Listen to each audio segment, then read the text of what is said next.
ఇప్పుడు బంధించదలుచుకోలే కానీ ఒక 5 నిమిషాలు చెప్పి నేను మళ్ళీ ఖమ్మం వెళ్ళిపోవాలి. ఎందుకంటే నా గురించి మీకు కొత్త కాదు.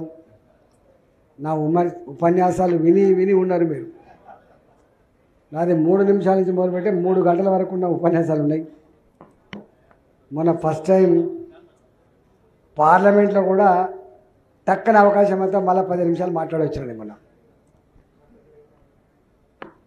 రాష్ట్ర ప్రభుత్వం, కేంద్ర ప్రభుత్వం ఈ మధ్యకాలంలో టెండెన్సీ మారింది. ఎవరు చేయరు. రాష్ట్ర ప్రభుత్వమైనా కేంద్ర ప్రభుత్వమైనా ముఖ్యమంత్రి అయినా ప్రధానమంత్రి అయినా మన డబ్బుకు కాపలదారులు తప్ప మన డబ్బుకు ఓనర్లు కాదు. ఒకసారి గిట్లే ఇప్పుడు మా పార్టీలో ఉన్నాడు కిరణ్ కుమార్ రెడ్డి గారు. తెలంగాణ ఉద్యమం ఉవ్వెత్తున నడుస్తున్న నాడు ఒక 5,800 కోట్ల రూపాయలు రాయలసీమ చిత్తూరు జిల్లాకు వాటర్ స్కీమ్ కోసం తీసుకుపోతున్నాడు. తీసుకపోతే బాధ లేదు, కానీ తెలంగాణలో ఉన్న భూములు అమ్ముకొని హైదరాబాద్లో ఉన్న భూములు అమ్ముకొని అటు తీసుకుపోతున్నప్పుడు ఏంది ఇది, ఏం న్యాయం ఇది, సొమ్ము మాది సోకు మీద అని చెప్పి మేము మాట్లాడితే మీరు ఇట్లే మాట్లాడితే ₹1 ఇయ్యపో అన్నాడు. ₹1 ఇయ్యపో అన్ననాడు నేను అసెంబ్లీ అన్న మాట ఏంటంటే, mister CM, just you are the servant the state, you are not owner of the state అని చెప్పిన. నువ్వు రాష్ట్రానికి ఓనరు కాదు, రాష్ట్ర ఖజానాకు ఓనరు కాదు, నువ్వు కాపలదాడు మాత్రమే అని చెప్పి నేను ఆనాడు ఉద్యమంలో చెప్పిన. మీకు ఐడియా కోసం చెప్తున్నా. ఇవాళ గతంలో మొన్నటిదాకా ఉన్న మా కేసీఆర్, నేను కూడా అలానే ఉన్నా కాబట్టి చెప్తాను, మా మిత్రుడు కూడా అలానే ఉన్నా కాబట్టి చెప్తున్నా. మేము ఇద్దరం ఉన్నాం. మేము మా సుభాష్ రెడ్డి ఉన్నాడు, మా సైద్ రెడ్డి. పెన్షన్ ఇచ్చినా పెద్ద కొడుకునైనా అంతేనా, పెన్షన్ ఇచ్చినా పెద్ద కొడుకు అయిండు. రైతులకు రైతు బంధు ఇచ్చి రైతు బంధువు అయిపోయిండు. ఇట్లా అనేకం చెప్పిండు. చివరికి కట్నం ఇచ్చి నేను మేనమామని అయినా కూడా చెప్పిండు. అంతేనా? కానీ ఇట్లాంటి ధోరణి మంచిది కాదు. నాకు తెలిసి దేశ ప్రధానమంత్రి నరేంద్ర మోడీ గారు నేను పెన్షన్ ఇచ్చినా, నేను రైల్వే స్టేషన్ కట్టించినా, నేను రైల్వే లైన్లు వేసినా, నేను నేషనల్ హైవేస్ వేసినా అని చెప్పి అనంగా చూసినా, నాకు మీరు బాధ్యత ఇచ్చిండ్రు. నేను ప్రధాన సేవకుడిగా ఈ దేశాన్ని నడిపేటువంటి బాధ్యత నాకు ఇచ్చిండ్రు. నడపడమే నా కర్తవ్యం అన్నది తప్ప నేనిచ్చినాన్ని మాత్రం ఎప్పుడు అనని వ్యక్తి నరేంద్ర మోడీ గారు. ఇక్కడనేమో ఇవాళ నిన్నమోన వచ్చిన రేవంత్ రెడ్డి గారు కూడా 6 గ్యారెంటీలు ఇచ్చినా అమలు చేస్తా. ఏమిస్తావు నువ్వు? ఇవాళ కాంగ్రెస్ వాళ్ళు చూస్తే జాలేస్తుంది. మన పార్లమెంట్లో మాట్లాడతాను. ఎప్పుడు కూడా రాష్ట్ర ప్రభుత్వ పరంగా నేను కూడా 6 బడ్జెట్లు పెట్టా. 6 బడ్జెట్లలో నల్లగొండ జిల్లాకు గింత, కరీంనగర్ జిల్లాకు గింత, వరంగల్ జిల్లాకు గింత అని ఉండదు. పప్పు బెల్లాల లెక్క పంచే అధికారం రాష్ట్రంలో ఉన్న ఆర్థిక మంత్రికి ఉండదు, ప్రభుత్వానికి ఉండదు. దేశం లెవెల్లో కూడా బడ్జెట్ పెడితే బెంగాల్ కింద, బీహార్ కింద ఇట్లుండదు. Budget for all. ఈ బడ్జెట్ అనేది దేశంలో ఉన్నటువంటి అన్ని వర్గాల ప్రజలకి ఏది కావాలనో, ఏది కాకూడదో, ఏది చేయాలనో, ఏది చేయకూడదో అదంతా కూడా ఒక కసరత్తు చేసి పెట్టేదే బడ్జెట్ తప్ప బడ్జెట్ ఎప్పుడు కూడా ఒక రాష్ట్రం కోసం వాళ్ళు పెట్టరు, ఒక జిల్లా కోసం వీళ్ళు పెట్టరు. కానీ 50 ఏళ్ళు, దాదాపు 49 సంవత్సరాలు పాలించిన కాంగ్రెస్ పార్టీ, ఇక్కడ కూడా 50 సంవత్సరాల పైబడి పాలించిన కాంగ్రెస్ పార్టీ నాయకులు మనం మాట్లాడుతున్న భాష చూస్తే సిగ్గు అనిపించింది. నేనన్నా, అసలు మీకన్నా సోయి ఉందా? కొత్తగా పెట్టిన పార్టీ, కొత్తగా వచ్చిన రాజకీయ నాయకుడు మాట్లాడితే మాట్లాడవచ్చు, కానీ మీరు మాట్లాడడం మాత్రం బాగా లేదు అని చెప్పి మనం చెప్పిన. ఇక్కడ వికసిత్ భారత్ 1947 2025 అంటే 77 సంవత్సరాల స్వతంత్ర భారతదేశంలో ఎనడన్నా ఈ 10 సంవత్సరాల కాలం జరిగినటువంటి అభివృద్ధిని గతాన్ని కనుక పోల్చుకుంటే నక్కకు నాగలోకానికి ఉన్నంత తేడా ఉంటుంది. వాస్తవం కదా, మీరు చెప్పండి. ఒకప్పుడు మా కమ్యూనిస్ట్ పార్టీలో కామ్రేడ్స్ ఎప్పుడు ఒక మాట్లాడు, చంద్రబాబు నాయుడు గురించి విమర్శించేది, లేకపోతే ఇంకో ప్రపంచ బ్యాంకు ఏజెంటు అని చెప్పి మాట్లాడేది. మీకు ఐడియా ఉండాలి. ఇంటర్నేషనల్ మానిటరీ ఫండ్ IMF దగ్గర దేశ ప్రయోజనాలను తాకట్టు పెట్టిండ్రు. ఏషియన్ డెవలప్మెంట్ బ్యాంకు రుణం ఇస్తే తప్ప రోడ్లు వేయలేరు, వరల్డ్ బ్యాంకు జీతగాడు అని మనం మాట్లాడుకున్నామా? కానీ ఈ 11 ఏళ్ల కాలంలో ఎన్నడన్నా భారతదేశం IMF ఫండ్ కోసమో, వరల్డ్ బ్యాంక్ ఫండ్ కోసమో, ఏషియన్ డెవలప్మెంట్ ఫండ్ కోసమో మోకరిల్లిన సందర్భం ఎప్పుడైనా ఉందా? నో. ఇవాళ భారతదేశం ఆ స్థాయి నుంచి తానే శాసించే స్థాయికి ఎదిగింది. గదే వికసిత్ భారత్. మొన్న ఒక గొప్ప ఆర్థికవేత్త ఒక ఆర్టికల్ రాసింది. ఆ ఆర్టికల్ ఏంటంటే, మీరు చూస్తారు, బెంగాల్లో కరువు వచ్చింది అని. 1972, 1973 మేము చిన్న పిల్లలం భయంకరమైన కరువు వచ్చింది దేశంలో. మీకు ఐడియా ఉండాలి. చుట్టపోడైతే తప్ప వడ్డు బియ్యం దొరకకపోతుండే. గడకనే తెల్లజొన్న గడక, మొక్కజొన్న గడక, పచ్చజొన్న గడక తిన్నాను తప్ప ఇంకా గరీబోళ్ళు రాగడి మట్టే తిని బతికిళ్ళని చెప్పి చరిత్ర చెప్తుంది. బెంగాల్లో ఆకలి చావు రిటర్న్ మీరు చూసారు. కానీ ఇవాళ భారత్ ప్రపంచంలో ఏ దేశానికి ఆకలేసినా అన్నం పెట్టగలిగే సత్తా భారత్కు ఉంది. మన చుట్టూ అనేక దేశాలు ఉన్నాయి. అటు పక్కకు బంగ్లాదేశ్, ఇటు పక్కకు నేపాల్, ఇంకో పక్కకు పాకిస్తాన్.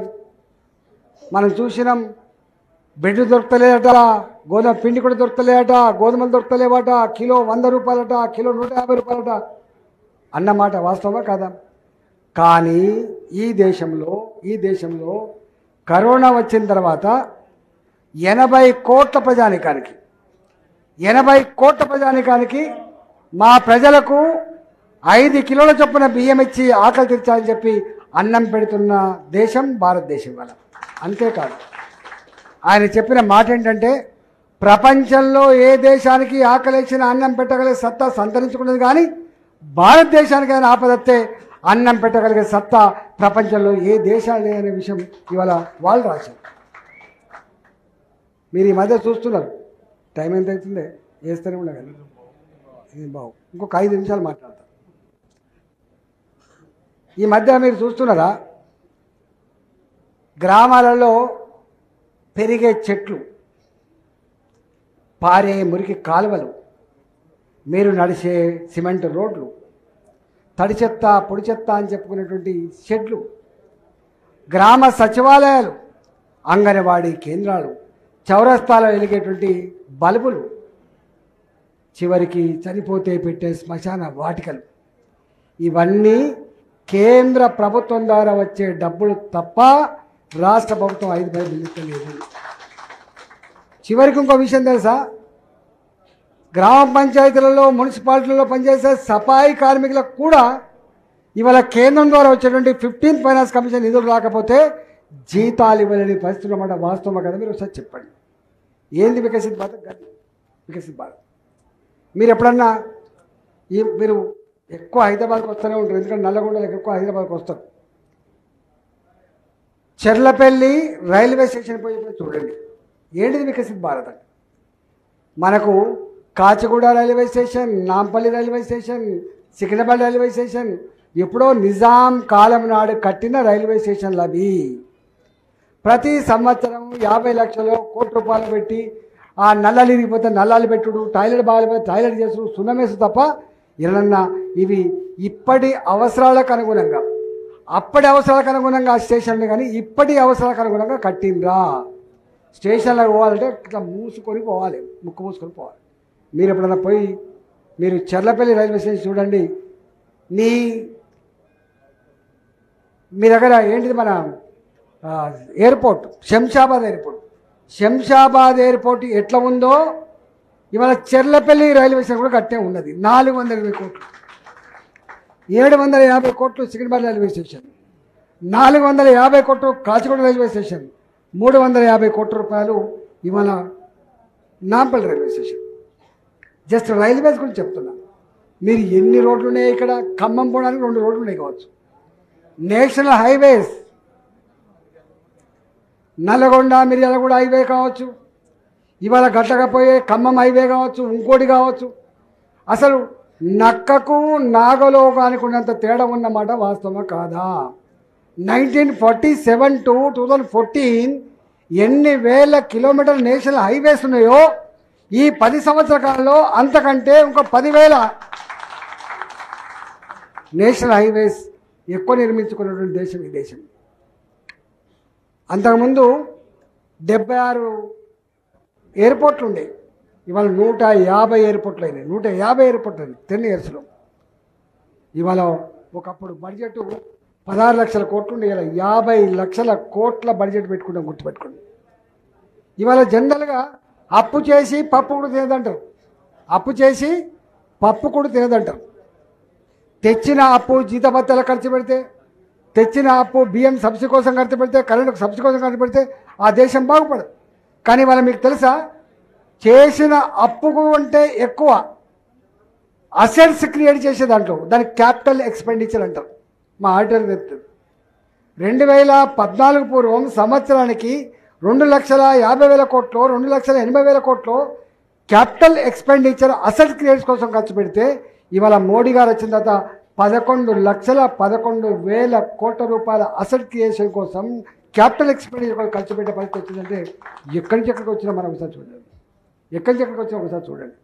అందుకని ఇలా దేశంలో రైలు మార్గాలు, సింగిల్ లైన్ రైలు ఉంటే డబుల్ లైన్ అయినాయి, డబుల్ లైన్ ఉంటే త్రిబుల్ లైన్ అయినాయి, త్రిబుల్ ఉంటే 4 లైన్ అయినాయి. మొత్తం ఎలక్ట్రిఫికేషన్ అయిపోయింది. ఇవాళ మొత్తం దేశంలో ఉన్న రైల్వే స్టేషన్లను కూడా అప్డేట్ చేసుకొని ఫేస్ లిఫ్ట్ చేస్తూ ఉన్నారు. అట్లా నేషనల్ హైవేస్ కూడా ఎంత బ్రహ్మాండంగా మీరు చూస్తూ ఉన్నారు. 3.5 కోట్ల మందికి ఇలా ఇల్లు కట్టించారు. అన్నిటికంటే ఇంపార్టెంట్ ఒకటి ఉన్నది, అది చిన్నదే కావచ్చు కానీ కలుక్కుమంటది, మనల్ని గుండెలు ఇట్లా పిండుతుంది. 70 ఏళ్ళ తర్వాత, ఇవాళ 65 ఏళ్ళ తర్వాత, 65 ఏళ్ళ తర్వాత కూడా గ్రామాలలో మహిళలు లోట పట్టుకొని, చెంపు పట్టుకొని బయలుభూమి పోయి చిన్నమాట వాస్తవం కాదా మీరు చెప్పండి. రోడ్ల పక్కమంటే పాప స్కూటర్ వచ్చిందంటే, ఆటో వచ్చిందంటే మళ్ళీ లేచి నిలబడాలి. అంటే ఏ పేదోడి ఇంట్లో కూడా టాయిలెట్ లేదు, గుర్తుపెట్టుకోండి. ప్రధానమంత్రిగా ఉన్నటువంటి నరేంద్ర మోడీ గారు నా గ్రామంలో ఉన్న ఆడబిడ్డ బయలుభూమికి పోవాలంటే లోట పట్టుకొని పోయి దౌర్భాగ్య పరిస్థితికి కంప్యూటర్ యుగంలో ఉంటే, గిన్ని లక్షల కోట్ల బడ్జెట్ పెట్టే యుగంలో ఉంటే ఎటుపోతున్న దేశం అని చెప్పి మొట్టమొదటిసారిగా ఇవాళ అది చిన్నదే కావచ్చు కానీ స్వచ్ఛ భారత్ తీసుకొచ్చి ప్రతి ఇంటికి టాయిలెట్ కట్టించిన మహనీయుడు మోడీ గారు. అవునా కదా మీరు చెప్పండి.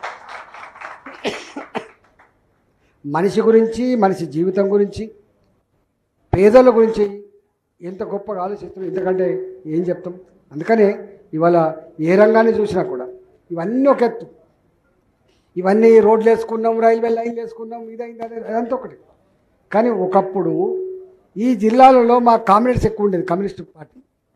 భారతదేశాన్ని ఎప్పుడు అనేది థర్డ్ వరల్డ్ కంట్రీ, అమెరికానైనా సపోర్ట్ చేయాలి, లేకపోతే రష్యానే సపోర్ట్ చేయాలి. వేరే వాడు సపోర్ట్ చేయకపోతే మనం బతికే పరిస్థితి లేదు. మేము చిన్నప్పుడు గవర్నమెంట్ స్కూళ్ళలో అక్కడి నుంచి వచ్చిన డాల్డా, అక్కడి నుంచి వచ్చిన మొక్కజొన్నల దాని మొక్కజొన్న రవ్వ, లేదా గోధుమ రవ్వ, దొడ్డు రవ్వ అంటారు దాన్ని, వండి పెడితే తప్ప దిక్కు లేదు. కానీ ఇవాళ రష్యాకు అవసరం వస్తే మనమే మధ్యవర్తులం. అమెరికాలో ఏ అగ్రరాజ్యం అయితే అమెరికా విర్రవీగుతుందో గా దేశానికి పోయి నా మోడీ సంతకం పెడుతున్నప్పుడు వెనుక కుర్చీ దగ్గర నిలబడ్డాడు American president. That is India today. ఎక్కడి అమెరికా? నా అబ్దుల్ కలాం రాష్ట్రపతి హోదాలో పోతే బూట్లిడిపించింది ఆ సెక్యూరిటీ రైల్వే ఇక్కడ మన ఎయిర్పోర్ట్లో. అట్లాంటి అమెరికా నా అబ్దుల్ కలాంని బూట్లిడిపించిన అమెరికా ఇవాళ నా ప్రధానమంత్రి అమెరికా. ఇవాళ గ్లోబల్ విలేజ్, ప్రపంచం గ్లోబల్ విలేజ్ అని అంటున్నాం. ఈ గ్లోబల్ విలేజ్లో ఇవాళ మోడీ గారు మనకు తెచ్చిన గొప్ప గౌరవం ఏందో తెలుసా? అమెరికాలో, లండన్లో, జర్మనీలో, ఆస్ట్రేలియాలో, అరబ్ కంట్రీస్లో ఇవాళ ఒకప్పుడు మనం భారతదేశం అంటే చిన్న చూపు ఉండేది. ఇవాళ ఐఎమ్ ఇండియన్, నేను భారతీయుని అని చెప్పుకునే స్థాయికి వచ్చింది. గుర్తుపెట్టుకోండి, భారతీయుని. నీకు ఒక విషయం తెలుసా? అసలు ప్రజలకు ఇప్పుడే ఆ లింగమంతుల జాతర పోయేస్తున్నారు. లింగమంతుల జాతర అంటే ప్రజల విశ్వాసాలు, ప్రజలు నమ్మేటువంటి ధర్మాన్ని సమున్నతంగా నిలిపిన వ్యక్తి కూడా మోడీ గారు. అవునా కాదా? సాక్ష్యం రామమందిరం, సాక్ష్యం రామమందిరం, సాక్ష్యం ఇవాళ కాశీలో కట్టుకున్నటువంటి మన శంకరుని ఆలయం. ఇక్కడనే కాదు సుమా, దుబాయ్, ఇలా గల్ఫ్ కంట్రీలో కూడా నా ప్రజలు ఇక్కడ జీవిస్తున్నారు, మా వాళ్ళ విశ్వాసాలను కాపాడని చెప్పి ఆ ప్రభుత్వాన్ని మెప్పించి ఒప్పించి గుడి కట్టించిన మొట్టమొదటి ప్రధానమంత్రి నరేంద్ర మోడీ గారు. అందుకనే ఇవాళ మోడీ గారి ఫ్యాన్ అని అంటలేను నేను, కానీ ఆయన ఆలోచన తీరు కానీ నిర్వహించిన పనులు కానీ మహాద్భుతం అది. అందుకనే ఇవాళ వికసిత్ భారత్ మీరు కూడా గ్రామాలు చెప్పాలి. ఈ ముఖాలకు మాట ఇస్తే తప్పని వ్యక్తి నరేంద్ర మోడీ గారు, మాట ఇస్తే అమలు చేయని దుర్మార్గులు వీళ్ళు మాట్లాడతారు. మోడీ గిది గది అంటాడు. మోడీ గారితో పెట్టుకున్నాడు, బాగుపడ్డాడే. సూర్యుడి మీద ఉమ్మెత్త పడతా, సూర్యుడి మీద ఎవరికి పడుతుంది? నీ ముఖమే పడుతుంది. గతంలో ముఖ్యమంత్రులు ఏం మాట్లాడిందో కథమైపోయారు. ఇవాళ ఈ ముఖ్యమంత్రి కూడా మాట్లాడతాడు, గిట్టాడు కట్టాడు. అరే నువ్వు కూట్ల రాయి తీయలేనోడు ఎట్లా రాయి తీయమన్నట్టుగా ఉట్టికి ఎగరలేవు బిడ్డ, ఆకాశం ఎగురుతావు నువ్వు. మోడీ గారి మాట్లాడి బంద్ చేసి ఇచ్చిన హామీలు అమలు చేసి ప్రజల ప్రేమను పొందే ప్రయత్నం చేయి. ఇంకా 4 ఏళ్ళు ఉంది బిడ్డ, లేకపోతే కథమైపోతావని చెప్పి ఈ ప్రభుత్వాన్ని హెచ్చరిస్తూ ఈ అన్నాన్ని గెలిపించాలని చెప్పి మీరు ఇక్కడ ఓటర్లు కాదు కానీ ఓటర్లకు చెప్పగలేటోళ్ళు కాబట్టి తప్పకుండా మీరు గెలిపించాలని చెప్పి కోరుకుంటూ సెలవు. నమస్కారం. భారత్ మాతకి జై.